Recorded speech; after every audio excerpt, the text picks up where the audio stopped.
Hello friends, कल जो भी क्वेश्चन था वो हो गया था। आज है, एक झील से 100 मछलियों को पकड़कर उन्हें चिन्हित कर फिर छोड़ दिया जाता है। जब वे शेष मछलियों से भली भांति घुल मिल गई तो 20 मछलियों को पकड़ा गया, जिसमें केवल 5 चिन्हित मछलियां पाई गई। इस प्रकार इस झील में कुल मछलियों की अनुमानित संख्या क्या होगी? अनुमानित संख्या निकालना है ना, तो इसे सॉल्व करते हैं और प्रश्न से चलते हैं। प्रश्न से ही इसका जो मान है वो बैठा देते हैं। 4 पार्ट में जो है सो इसका क्वेश्चन है ना। तो पहले तो है मछलियों की अनुमानित संख्या। तो अनुमानित संख्या कुछ नहीं है तो x मान लेंगे, अनुपात, क्योंकि रेशियो एंड प्रोपोर्शन चैप्टर है। तो अनुमानित संख्या x और अनुपात, और 100 मछलियाँ हैं तो 100, और शेष मछली कितना है? शेष मछली है नहीं, शेष मछली कितना है? 20। जो भली भांति घुल मिल गई वो 20 मछली है, जिसमें केवल क्या पाया गया? 5 मछली ही चिन्हित पाया गया। तो 20 अनुपात 5 हो गया। अब इसे हल करते हैं नाउ। अब तो क्या हो जाएगा? x अनुपात है तो बटा, और 100 समानुपात है तो बराबर 20/5 हो गया। तो 5 से 4 बार में कट जाएगा, और x बराबर क्या हो जाएगा? 100 से 4 में गुना करेंगे तो 400, क्योंकि बराबर है तो तिरछा में नहीं ना कटेगा। गुना में रहता है तब ना तिरछा में कटता है, बराबर में तो सामने सामने कटता है। 400। एक डिब्बे में 16 शीशे की गोलियां रखी गई थी। जब यह डिब्बा नीचे गिरा तब कुछ शीशे की गोलियां टूट गई। तो बताएं, टूटे हुए अथवा बिना टूटे हुए गोलियों की संख्या क्या है? तो पहले ऑप्शन लिख लेते हैं। ये ऑप्शन से बनेगा 1:5 है, और दूसरा ऑप्शन है 4:3, और तीसरा है 1:3, और चौथा है ये 2:3। इसमें एक ही संख्या दिया है 16, नहीं 16 शीशे की गोलियां। तो इसे एग्जाम्पल से बनाते हैं। जैसे में देख लीजिए, 16 बटा में हर एक एग्जाम्पल को चेक करते हैं। 5 1 6 गुना, टूटे या बिना टूटे हुए पहले तो कटना चाहिए। ऊपर और नीचे का संख्या पूरी कट जाए, बटा में नहीं आए, तभी वो एग्जाम्पल जो है सही होगा। और जो नहीं कटे वो नहीं होगा। तो 16/6 में कहाँ कटेगा? नहीं कटेगा पूरी। 16/7 नहीं कटेगा, ये भी नहीं कटेगा। 7 से 16 कटेगा ही नहीं, तो ये भी एग्जाम्पल नहीं होगा, कट गया। अब लेते हैं सी को। 16/3 1 4, ये कट जाएगा ना पूरी। अब तो निकल जाएगा कौन है टूटा हुआ और कौन है बिना टूटा हुआ। तो ये 4 चौका 16 कट जाएगा, तो ये सी आंसर हो जाएगा। डी को भी चेक करके देख लेते हैं। 16/3 2 5, ये पूरा कटेगा? नहीं कटेगा, तो डी भी नहीं होगा, सी आंसर हो जाएगा। ऐसे क्वेश्चन को एग्जाम्पल से ही बनाइएगा। एक थैले में ₹1.50 तथा 25 पैसे के सिक्के रखे गए हैं, जिनका अनुपात क्रमशः 1:4:4 है। यदि इनका कुल मूल्य ₹250 हो तो ज्ञात करें कि उस थैले में 50 पैसे के कितने सिक्के हैं। जो यहाँ 200 है वो सिक्का नहीं है, वो रुपया में है ना। तो ये प्रोसेस थोड़ा लेंदी हो गया, तो ठीक है, इसे सॉल्व करते हैं। प्रश्न से पहले चलते हैं। ठीक है, प्रश्न में दिया है, क्या दिया है? प्रश्न में दिया है सिक्कों की अनुपात। ठीक है, प्रश्न में पहले क्या दिया है? सिक्कों का अनुपात 1:4:4, यही प्रश्न में दिया है ना।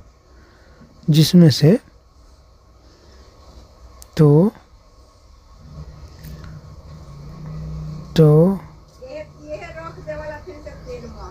तो सिक्कों का मूल्य बराबर, सिक्कों का मूल्य कितना है? ये जो सिक्के हैं इसका मूल्य कितना है? अच्छा, पहले ऊपर लिख लेते हैं कि ये क्या है। तो 1 रुपया है, और फिर 50 पैसा है, और फिर 25 पैसा है। यही है ना, तो सही है 1 रुपया। और मूल्य कितना दिया है, इसका मूल्य कितना हो जाएगा, 1 रुपया के 1 सिक्का है तो 1 रुपया, 50 पैसा के 4 सिक्का है तो 2 रुपया, और 25 पैसा के 4 सिक्का है मतलब 1 रुपया। हो गया, मूल्य निकल गया ना। ये सब रुपया में हो गया तब्दील, अब समझ में आ गया। और दिया है कुल मूल्य कितना, 200 रुपया। कुल मूल्य कितना है, 200 रुपया। ठीक है, तो इसलिए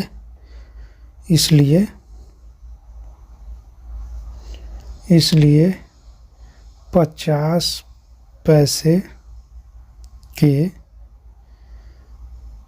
सिक्के, 50 पैसे के सिक्के बराबर क्या हो जाएगा, मूल्य है कितना, कुल मूल्य 200 है, यानी संख्या बटा संख्या का रूप और गुणा जो पूछा जाए, अगर हम मूल्य को जोड़ेंगे तो 1 रुपया है, 2 रुपया है, 1 रुपया है, 4 रुपया हो जाएगा। तो बटा में 4 और गुना 50 पैसा है, कितना है अनुपात में, 4 है, 4, तो 4 से 4 कट जाएगा। तो 50 पैसा के कितने सिक्के हैं, 200 सिक्के हैं, 200 सिक्के, यही आंसर हो जाएगा। अगला क्वेश्चन है, एक थैले में 1 रुपये 50 पैसे 10 पैसे के सिक्के 3:4:10 के अनुपात में है। यदि इनका कुल मूल्य 102 रुपया हो तो 10 पैसे के सिक्कों की संख्या, यहाँ भी कुल मूल्य दिया है, सिक्कों की संख्या रहता तब क्वेश्चन आसान हो जाता, पर यहाँ कुल मूल्य है तो उसी तरह से हल करेंगे। 1 रुपया का है और 50 पैसा है और कितना है, 10 पैसा है। हो गया। अब इसके नीचे इसका क्या लिख देते हैं, अनुपात लिख देते हैं जो क्वेश्चन में दिया है, कितना है, 3:4:10, यही है ना। और इसके नीचे क्या लिख देते हैं, इसका रुपया में जो तब्दील करते हैं वो लिखते हैं। तो 1 रुपया के 3 गो सिक्का है तो 3 रुपया, 50 पैसा के 4 गो तो 2 रुपया, 10 पैसा के 10 है मतलब 1 रुपया। हो गया रुपया में तब्दील, इसलिए 102 बटा में रुपया लिए है ना, 3 2 5 1 6 रुपया, गुने 10 पैसा के 10 सिक्का है तो ये कट जाएगा 6 से 1 बार में, और 4 6 7 42, 17 दाई 170 सिक्के। अगला क्वेश्चन है, एक थैले में 372 सिक्के रखे गए हैं जिसमें 1 रुपया 50 पैसे और 25 पैसे के सिक्के हैं। यदि इन सिक्कों का अनुपात 13:11:7 हो तो 50 पैसे के सिक्कों की संख्या ज्ञात करें। यहाँ क्वेश्चन आसान है क्योंकि 372 सिक्के हैं, यहाँ रुपया या मूल्य में नहीं है, तो यहाँ तो डायरेक्ट बन जाएगा ना। सिक्कों की संख्या बराबर कितना दिया है, 372, यही ना है। और तो सिक्कों का अनुपात कितना दिया है क्वेश्चन में, 13:11:7, यही है ना। तो इसलिए 50 पैसों के सिक्कों की संख्या बराबर, यही ना हो जाएगा, 50 पैसों की सिक्कों की संख्या बराबर, तो 50 पैसों की सिक्कों की संख्या बराबर क्या हो जाएगा, 372, क्योंकि वो तो संख्या है सिक्का का, और बटा में जोड़ दीजिए ना सबको, अनुपात है तो 7 3 10 11 की 1 हासिले 1 1 1 2 1 3 31, और 50 पैसे का है ना, तो 50 पैसा कितना हो जाएगा, 11 अनुपात में दिया है। 31 से काटिए तो एक बार में 31 कट जाएगा ना, एक बार में 31 बच जाएगा 6 62, मतलब 2 बार में ही कट जाएगा 12। 12 में जब 11 से गुना करेंगे तो कितना आ जाएगा,